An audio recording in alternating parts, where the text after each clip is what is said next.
Boa, rapaziada, tudo certinho aí, senhoras e senhores? Na manhã do gato, tudo bom? Bom, vamos lá então para mais uma, certo? Hoje a gente vai continuar falando sobre a República Populista Brasileira, que ocorreu entre 1945 até 64. Esse período é o período em que o mundo está vivendo também, né, no contexto geral, a Guerra Fria. Por isso o Brasil, no contexto da Guerra Fria, que estão sendo os títulos das nossas conversas e aqui dos vídeos, beleza? Bom, enquanto isso eu vou pedir para que você, se tiver interesse, abra aí na página 186, 186, só para ver uma figurinha suavão, que hoje é mais tranquilinho, beleza? E não esqueça de colocar, por favor, seu nome, sobrenome e a sua turma nos comentários do Facebook, certo? Não é no YouTube, irmão? É nós que tá. Então vamos lá, tá calor, desse jeito o banho vai ter que rolar no sábado. Espero que até lá esfrie. E bora nós. Então, senhoras e senhores, se liga que eu, como sempre, vou dar aquele passinho para trás antes de começar a falar sobre o conteúdo novo. Então, pau no gato. Bom, a gente já falou aqui sobre o governo do Eurico Gaspar Dutra. O cara pegou o Brasil economicamente bem, não deixou tão bem assim quanto ele pegou, mas pegou, porque o Brasil se beneficiou da Segunda Guerra, já que teve a sua indústria estimulada para produzir para os países envolvidos durante a Segunda Guerra. O Dutra entra depois de 15 anos de Getúlio Vargas governando o Brasil. Então, 15 anos de Getúlio, Dutra entra, ele vai organizar uma constituição, a Constituição de 1800 não, 1800 não, cara. A Constituição de 1946, que traz algumas mudanças, algumas modernizações e mantém algumas coisas. Por exemplo, ele mantém a consolidação das leis trabalhistas, beleza? Ótimo. Dá uma modernizada, mas ainda assim não é uma Constituição tão moderna assim. Mas se liga. O Dutra governa, ele cria um plano econômico para tentar desenvolver a economia brasileira, o Plano SALT, beleza. Ele governa, termina o mandato, depois dele entra um mano chamado Getúlio Dornelles Vargas, Getúlio Vargas, de novo? É exato, de novo. Só que dessa vez ele entrou eleito. O Vargas foi eleito de forma direta. Foi eleito, voltou, a rapaziada gostava dele. Ai, como ele era bom, o Vargas. Na época do Vargas todo mundo tinha emprego. Bom, tinha mesmo, mas o Brasil viveu um período, deu sorte de viver um período em que o mundo estava vivendo uma guerra, os principais produtores estavam envolvidos numa guerra grande, e aí o Brasil entra como produtor, beleza? Tá.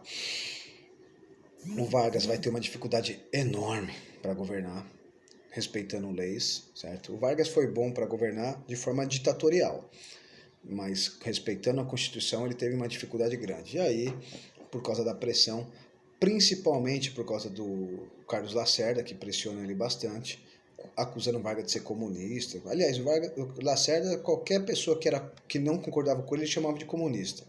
O Lacerda queria porque queria os militares no poder, beleza. E aí o Vargas acaba se suicidando, não aguenta a pressão, tem a questão também de um atentado, né? O chefe de segurança do Vargas organiza um atentado ao Carlos Lacerda, e aí isso acaba respingando no Vargas. Muita gente acusa o Vargas de ter mandado matar o Lacerda. A história não comprova isso, beleza? O que a gente sabe é que não houve envolvimento de Vargas nesse atentado da Rua Toneleiros, mas o Vargas não suporta a pressão e acaba se matando. Vai assumir o vice dele, o Café Filho, né, que tem uma pequena confusão ali, mas entre o Café Filho e o próximo presidente, mas a gente vai falar disso lá no segundo ano do ensino médio. Depois, nas eleições de 1955, é eleito Juscelino Kubitschek. Juscelino Kubitschek ele tem um período de grande desenvolvimento econômico no Brasil, porque ele abre a economia brasileira, beleza?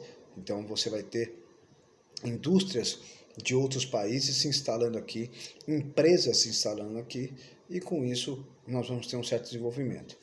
A gente não pode esquecer que o Vargas, agora vamos falar mais um pouquinho de Vargas, ele criou a Petrobras também, né? Eu acabei esquecendo isso de falar isso antes. Volta para Juscelino agora. O Juscelino ele vai desenvolver bastante a questão, e para isso ele cria um plano de metas, né? Desenvolver a questão de desenvolvimento da educação, da energia, da indústria de base, beleza? Da questão do comércio, da alimentação do trabalhador, então, produção agrícola. Então, de certa forma, o Juscelino Kubitschek, ele vai conseguir ter um certo sucesso nesse plano de metas, porque muitas empresas se instalaram aqui. Mas, ao mesmo tempo, ele vai fazer com que uma desigualdade aumente. Então, você tem, de fato, um desenvolvimento econômico, mas esse desenvolvimento econômico, ele concentra a renda ainda mais. Como assim? Quem era rico ficou ainda mais rico. Quem era pobre, continuou pobre. Então você tem um aumento da desigualdade social aí. E também da desigualdade regional. As regiões que já eram ricas, como São Paulo, Rio de Janeiro e Minas, vão ficar ainda mais industrializadas, mais ricas, desenvolvidas, e isso faz com que outras regiões não se desenvolvam. Ele, Juscelino Kubitschek, é no governo dele também que Brasília é construída e a capital muda em 1960 do Rio de Janeiro para Brasília, beleza? O Juscelino ele vai cumprir seu mandato e ele vai precisar organizar as eleições, beleza? Ele cumpre e em 1960 ele organiza as eleições e é a partir de agora que a gente começa a matéria nova. Bom, o JK ele vai cumprir seu mandato, em 60 nós vamos ter eleições e nós vamos ter alguns candidatos disputando as eleições de 1960. A gente vai ter um cara chamado Teixeira Lott, que a gente já falou sobre ele. O Teixeira Lott é o cara que assegura, que mantém que a decisão das eleições de 1955 vão ser respeitadas. Ele é um general, era um general do Exército, e ele vai se candidatar pelo Partido Social Democrático, então é o PSD. O Teixeira Lott era um cara até respeitado, mas ele não era muito carismático, ele era meio sisudo, meio mal-humorado. Nós vamos ter também um cara, ex-governador de São Paulo, chamado Adhemar de Barros, firmeza, que se candidatou pelo Partido Social Progressista, o PSP, beleza? O Adhemar de Barros ele tinha uma aceitação muito grande em São Paulo, mas não muito em Minas e Rio de Janeiro, beleza? Havia uma rixa aí entre os políticos de São Paulo, Minas e Rio de Janeiro. Vamos ter também um cara famosinho, Jânio Quadros. Jânio Quadros, também da política paulista, que se candidatou pelo Partido Trabalhista Nacional, o PTN, mas recebeu ajuda da UDN, a UDN do Carlos Lacerda. Esse cara aí é mó barato. Esse Jânio Quadros é um cabeção gordo. Mano, esse cara, nas épocas das eleições, ele saía de casa com um terno, onde ele jogava giz, ele jogava pó de arroz, alguma coisa assim no seu paletó, para parecer que era caspa. Não é que ele tinha caspa, era só para parecer. Ele, às vezes, no meio do comício, ele estava no meio da rua, lá no meio do comício, falando o que ele ia fazer, aí dava a hora do almoço. E os caras falavam, vamos almoçar. Ele, não, eu trouxe meu almoço. Ele abria o paletó e tirava um pão com mortadela no bolso e comia, sentava na calçada e comia. Aí você, claro, né? Você olha um mano desse, quer ser presidente, simples, o cara tem caspa que nem eu, o cara come pão com mortadela que nem eu, o cara toma tubaína quente que nem eu. Você fala, mano, esse cara é do povo, esse cara sou eu. Esse cara sabe o que eu enfrento, ele vai entender os meus problemas e ele vai resolver os meus problemas. Então, com essa tática de se aproximar do povo, falando até de forma às vezes, ele era professor de português, mas ele falava de uma forma bem simples e às vezes até de forma vulgar, vamos dizer assim, para que ele fosse entendido. Mas não era porque ele falava assim, era um personagem que ele criou para conseguir o apoio da população, beleza? Isso não quer dizer que ele era burro, não. Muito ligeiro, muito inteligente. Ele cria um personagem, beleza? E vai ser tirado por causa disso. Bom, durante a campanha do Jânio Quadros, ele elege como símbolo a vassoura. Tem até uma música, varre, varre, vassourinha. Se você pôr no YouTube aí, você acha o jingle da campanha do Jânio Quadros, onde ele falava que ele ia varrer a corrupção do Brasil. Peraí. 1960? Varrer corrupção? Pô, eu achei que a corrupção tinha nascido no Brasil agora. 60 já tinha? Já. Aliás, vou falar baixo para ninguém escutar. Desde 1530, mais ou menos, já tinha. Bom, corrupção aqui no Brasil não nasceu agora. Aliás, a corrupção não nasceu no Brasil. A corrupção, ela tem desde o Império Romano, Egito, Mesopotâmia, persas, fenícios, sempre houve, beleza?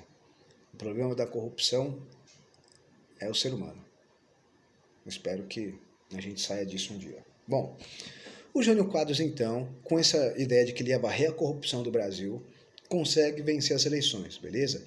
Com 48% dos votos aproximadamente, ele ganha do segundo colocado, que é o Teixeira Lott, que recebe 33% dos votos. Então, uma diferença grande, né, de aproximadamente 15%, certo? Naquela eleição de 1960, votaram 12 milhões e 500 mil eleitores. Pouquinha coisa quando comparado aos números de hoje.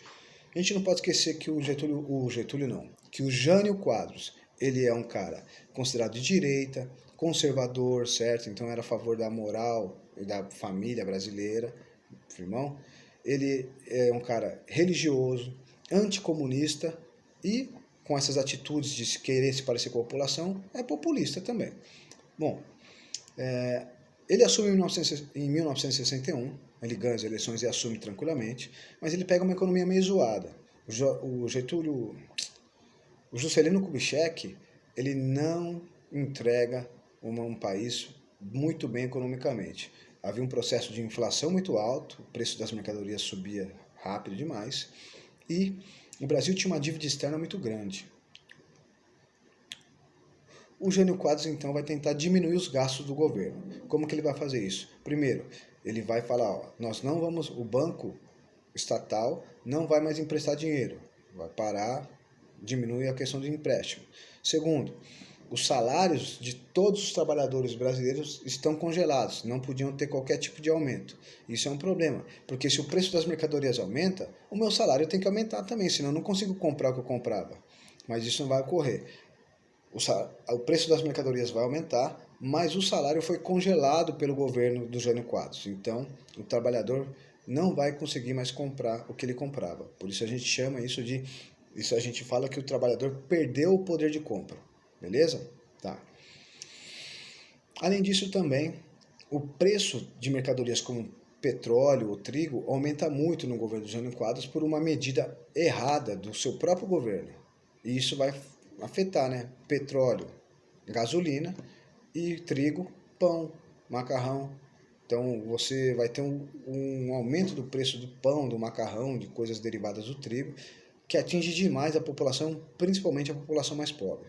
Beleza?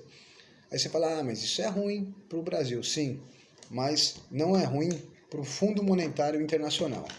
Essas medidas que Jânio Quadros toma, ele toma para tentar ganhar a confiança do Fundo Monetário Internacional para conseguir mais empréstimos, beleza? E, de fato, ele consegue renegociar a dívida do Brasil lá no Fundo Monetário Internacional. Ele consegue uma renegociação bastante legal para o Brasil, só que, ao mesmo tempo, por causa dessas medidas que ele tomou antes, a população não gosta. O Jânio Quadros, ele começa a fazer leis que não mudavam muita coisa. Por exemplo, ele proíbe a briga de galo, beleza? No Brasil inteiro. Mas isso, claro, é importante proibir, mas havia outros problemas a serem resolvidos maiores, que ele não resolveu. Tinha que resolver o problema da rinha de galo, mas só a rinha de galo não era o grande problema do Brasil. Ele proíbe, por exemplo, como ele era um conservador a favor da moral, ele proíbe biquínis nas praias. Biquíni estava proibido. O Brasil cheio de problema, o pau comendo solto, e para ele o problema era o biquíni na praia. Firmeza? Então você começa a perceber que o Jânio Quadros, ele, por falta de medidas sérias, ou falta de coragem, ou falta mesmo de capacidade, ele toma medidas, esse tipo de medida que não vai melhorar em nada o Brasil. E é uma medida mais moral do que governamental, beleza? Além disso, ele comete um erro gravíssimo aqui. Ele não se alinha aos Estados Unidos. Ah, professor, então ele se alinha à União Soviética? Também não. Ele diz que quer ter um alinhamento neutro, que ele vai fazer comércio com quem quiser. Que o dinheiro que a União Soviética paga e o dinheiro que os Estados Unidos paga tem o mesmo valor. Então, para ele, não interessa se é comunista ou capitalista, ele quer vender, certo? Interessante essa ideia, só que isso é um problema, né? Por quê? Porque isso vai desagradar os Estados Unidos. Os Estados Unidos influencia bastante alguns setores aqui, e isso vai desagradar os militares e vai desagradar também um cara que a gente já ouviu falar bastante, Carlos Lacerda. O Lacerda fica maluco. Quando o Jânio Quadros diz que está reatando relações comerciais com a União Soviética e com a China e Cuba, o Carlos Lacerda faz um escarcéu no jornal dele, certo? Putz, mano. Mas calma. O Jânio Quadros, então, ele quebra essa ordem, porque, ó, Dutra, Estados Unidos, Vargas, Estados Unidos, Juscelino Kubitschek, Estados Unidos. E aí vem o Jânio Quadros e fala, não, eu vou governar, eu vou conversar com todo mundo, não vou conversar só com os Estados Unidos, não. Esse negócio de Guerra Fria aí é para os outros, para a gente não. E aí, isso vai gerar um problema para ele. Mas ele não está nem aí, ele mete as quadradas. O Jânio Quadros, que está aí na página 186, com uma vassourinha na mão, ele é forgado. E por causa desse negócio aí de todo mundo, sou comunista, ele fala, sou comunista? Então, peraí. E aí, então, ele convida um grande líder de Cuba, comunista, na época, um cara chamado Che Guevara, conhecido como Che Guevara, né? O nome dele não era Che Guevara, é Ernesto Guevara de la Serna. E o Che Guevara, então, chega aqui, um líder comunista, e recebe uma condecoração, uma estrela no peito, a maior condecoração do Cruzeiro do Sul, a estrela do Cruzeiro do Sul. Meu Deus, quando a imprensa vê isso, quando os Estados Unidos vê isso, quando a UDN vê isso, a União Democrática Nacional, que era um partido liderado pelo Carlos Lacerda, bicho, eles deram piroleta, começaram a morder a nuca. O Carlos Lacerda vai usar o jornal para acusar o Jânio Quadros de tudo.